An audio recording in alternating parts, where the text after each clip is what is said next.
Hello friends, कैसे हैं आप सब। तो डियर, आज का जो क्लास है ये हम लोगों का कंप्यूटर का क्लास है। तो जैसे कि आपको पता है जेएसएससी माध्यमिक आचार्य का पेपर 1 जो है ये आपका सारा सब्जेक्ट है। सारा सब्जेक्ट में हमें 100 मार्क्स का में 33 मार्क्स लाना है और इसमें कंप्यूटर भी हमारा एक सब्जेक्ट है। तो चलिए हम लोग कंप्यूटर का आज का क्लास में प्रैक्टिस सेट करेंगे। तो देखिए यहाँ पे कंप्यूटर का क्लास जो है हम लोग स्टार्ट करने वाले, जहाँ पे हम लोग एक सीरीज़ चलाएंगे। ऐसे बेसिक क्वेश्चन को हम लोग डिस्कस करेंगे, 1 लाइनर क्वेश्चन, जो कि हमारे एग्जामिनेशन के लिए जो रहेगा आपका बहुत ही बेनिफिशियल रहेगा। क्योंकि हमें जो है हमें जितना क्वेश्चन पूछा जाएगा एग्ज़ाम में, हमें तैयारी भी उसी के अकॉर्डिंग करना है। क्योंकि हमारा टारगेट सेकेंड पेपर है, फर्स्ट पेपर में हमें कितना टाइम देना है ये जो है इसी के अकॉर्डिंग हम लोग यहाँ पे तैयारी भी करेंगे। पहला क्वेश्चन है, निम्नलिखित में से कौन सा बायोस का सही पूर्ण रूप है। देखिए बायोस का मतलब क्या होता है, बेसिक इनपुट आउटपुट सिस्टम। देखिए बेसिक इनपुट आउटपुट सिस्टम कितना किसमें है, तो पहला ही ऑप्शन में बेसिक इनपुट आउटपुट सिस्टम है। सॉरी, यहाँ है ना बेसिक इनपुट आउटपुट सिस्टम। हाँ, ये देखिए बेसिक इनपुट ऑपरेटिंग सिस्टम दिया हुआ है यहाँ पे, सॉरी, तो ये नहीं होगा, बेसिक इनपुट आउटपुट सिस्टम होगा। ठीक है, बायोस होता क्या है, तो जैसे ही हम लोग कंप्यूटर को ऑन करते हैं तो इसमें ऑपरेटिंग सिस्टम लोड होता है और ये जितने भी है जैसे कि सॉफ्टवेयर को और हार्डवेयर को एक दूसरे के साथ जोड़ता है। ठीक है, और कंप्यूटर को रेडी करता है, ठीक है, काम करने के लिए। इसी को हम लोग क्या कहते हैं, बायोस कहते हैं। तो आंसर सी हो जाएगा। नेक्स्ट है, सर्वप्रथम एप्पल कंप्यूटर कौन सा था, एप्पल 1, एप्पल 2 और मैकिंटोश और एप्पल लीसा। हमारा करेक्ट आंसर क्या हो जाएगा, हमारा आंसर एप्पल 1 हो जाएगा।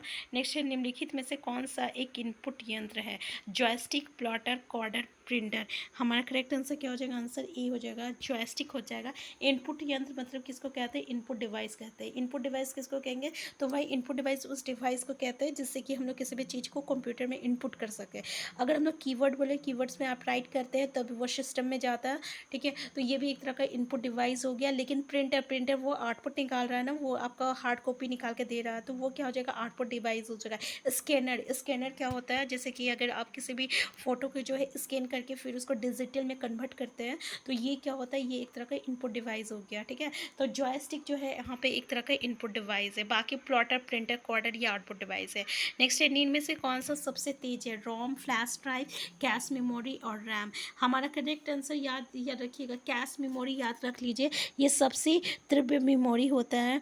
ठीक है ना, जो कि कंप्यूटर की जो प्रोसेसिंग होती है ना उसकी गति को तेज कर देता है। ठीक है, और ये सीपीयू को भी तेज गति से जो है टाटा जो है प्रोवाइड करता है। ठीक है, ये बहुत ही छोटा होता है, जो कि सीपीयू की मेमोरी भी इसको हम लोग कहते हैं। क्या कहते हैं इसको, सीपीयू की मेमोरी भी कहते हैं, बहुत ही छोटा होता है। ठीक है, वे ये कैश मेमोरी से इससे ज़्यादा रिलेटेड आप इससे ज़्यादा आपको जानने की ज़रूरत नहीं है। कैश मेमोरी के बारे में हम लोग क्या क्या जाने, तो वह कैश मेमोरी की हम लोग जाने कि ये सबसे तीव्र मेमोरी होती है, सबसे छोटी होती है, कंप्यूटर की प्रोसेसिंग को तेज कर देता है, सीपीयू को अधिक बहुत ही तेज गति से डाटा प्रोवाइड करता है, और ये सीपीयू की मेमोरी भी कहा जाता है। नेक्स्ट है, लिनक्स पर आधारित ऑपरेटिंग सिस्टम है, उबंटू, फेडोरा और डेबियन, और ये सभी हमारा करेक्ट आंसर, ये सभी जो है ये आपका लिनक्स पर आधारित एक ऑपरेटिंग सिस्टम है। ठीक है, तो याद रखिएगा। देखिए आपको पता है ना, ऑपरेटिंग किस सिस्टम के बगैर कोई भी सॉफ्टवेयर जो है कार्य नहीं कर सकता। ऑपरेटिंग सिस्टम होता क्या है, तो ऑपरेटिंग सिस्टम एक इंटरफेस होता है between the user and the software. ठीक है, तो इसमें सॉफ्टवेयर और हार्डवेयर जो रहता है दोनों संचार को मैनेज करता है, मतलब कम्युनिकेशन को, संचार को मैनेज करता है। ठीक है, नेक्स्ट है, असेंबली भाषा है एक क्या है, मशीन इंडिपेंडेंट है, मशीन डिपेंडेंट भाषा है, उच्च स्तरीय भाषा है, भाषा जिसे इंटरप्रेटर की आवश्यकता होता है। ठीक है, तो इंटरप्रेटर क्या होता है, देखिए इंटरप्रेटर जो है जो असेंबलर जी पहले हम लोग देख लेते हैं। असेंबली मतलब कि यहाँ पर करेक्ट आंसर क्या हो जाएगा, ये एक मशीन डिपेंडेंट भाषा होती है। ठीक है, तो असेंबलर भाषा जो होती है एक मशीन पर निर्भर होता है, इसलिए इसको मशीन डिपेंडेंट भाषा कहते हैं।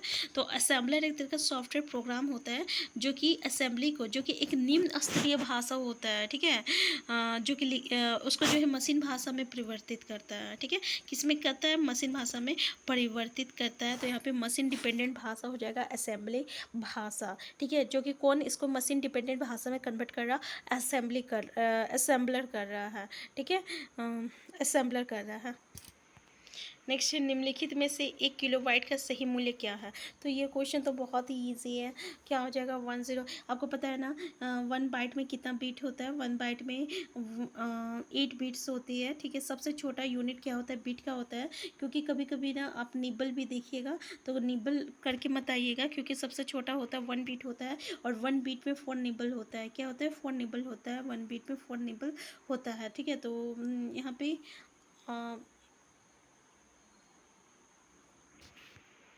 नहीं नहीं, ये थोड़ा सा हम उल्टा बोल दिए। 1 निबल में 4 बिट्स होता है, तो ये बिट सबसे छोटा होता है। कभी कभी आप निबल देखिएगा तो निबल छोटा नहीं होता है, निबल से भी छोटा बिट्स होता है, ठीक है। 1 बाइट इक्वल टू 8 बिट्स होता है, और 1 निबल इक्वल टू 4 बिट्स होता है, ठीक है। और 1 kilo byte equal to 1024 bytes होता है। किलो बाइट के सबसे बड़ा क्या होता है? MB होता है। हम लोग MB देखे ना, फिर MB के बाद GB देखते हैं, ठीक है। हम लोग जो मोबाइल में डाटा यूज़ करते हैं, तो KB के बाद MB आता है, फिर MB के बाद GB आता है, ठीक है। तो यहाँ पे आंसर क्या हो जाएगा? आंसर B हो जाएगा, आंसर B हो जाएगा। तो 1 MB के इक्वल टू कितना होता है? 1024 KB होता है, ठीक है। 1 MB 1024 KB होता है। अगर हम लोग 1 GB इक्वल टू बोले तो 10 MB इक्वल टू 1024 MB होता है, ठीक है। तो ये याद रखिएगा, बहुत बेसिक सा चीज़ है, कभी क्वेश्चन आ भी सकता है। नेक्स्ट है, वॉट डैश की इकाई होती है? तरंग दैर्घ्य, और सॉरी ये तो हम लोग साइंस में पहुंच गए हैं। हम लोग हम 98, देखिए क्या है? तरंग दैर्घ्य, आवृत्ति, संग्रहण क्षमता और डाटा स्थानांतरण दर, सॉरी, ब्रॉड जो है डैश की इकाई होती है तरंग दैर्घ्य, आवृत्ति, संग्रहण क्षमता और डाटा स्थानांतरण दर। क्या हो जाएगा हमारा? हमारा आंसर डी हो जाएगा, डाटा हाँ, ब्रॉड जो है ये डाटा स्थानांतरण दर। हमें ऐसा लगा जैसे कि हम लोग कहीं सामान्य विज्ञान के क्वेश्चन को नहीं देख रहे हैं, ठीक है। तो ये डाटा स्थानांतरण दर हो जाएगा। ब्रॉड मतलब डाटा स्थानांतरण दर हो जाएगा, ठीक है। जैसे कि एक कैसे हम लोग बोले,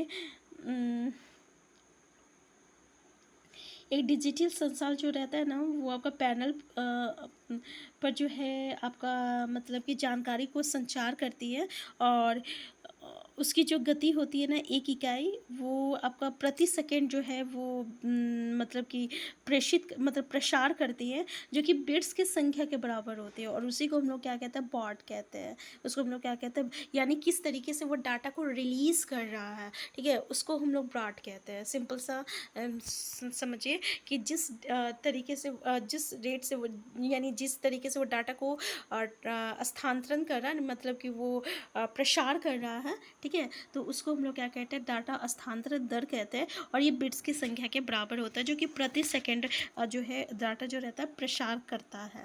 नेक्स्ट है, भारत में इनमें से कौन एक इंटरनेट सेवा प्रदाता नहीं है? BSNL, Tata consultancy services, Reliance और एयरटेल। हमारा आंसर बी हो जाएगा, टाटा कंसल्टेंसी सर्विसेज हो जाएगा। नेक्स्ट है, इनमें से कौन सा कार्य इंटरनेट बैंकिंग के माध्यम से नहीं किया जा सकता? ऋण के लिए आवेदन देना, खाते से नकद निकालना, खाते का विवरण देखना, हाल ही की एक कार्ड विवरण देखना। हमारा आंसर क्या हो जाएगा? हमारा आंसर बी हो जाएगा, खाते से नकद निकालना हो जाएगा। ये जो है इंटरनेट बैंकिंग का जो है काम नहीं है, ठीक है। आज का क्लास हम यहीं तक रखते हैं। अच्छा, आप हमें कमेंट बॉक्स में ज़रूर बताइएगा कि क्या आपको कंप्यूटर का बिल्कुल बेसिक से ज़्यादा नहीं, एटलीस्ट 10 क्लास में जो है हम लोग पूरे कंप्यूटर को जो है पढ़ लेंगे, जो कि हमारा जैसे माध्यमिक आचार्य या जितने भी आपका पेपर 1 का जो एग्जामिनेशन रहेगा उसके लिए ये काफ़ी ही यूज़फुल रहेगा, ठीक है।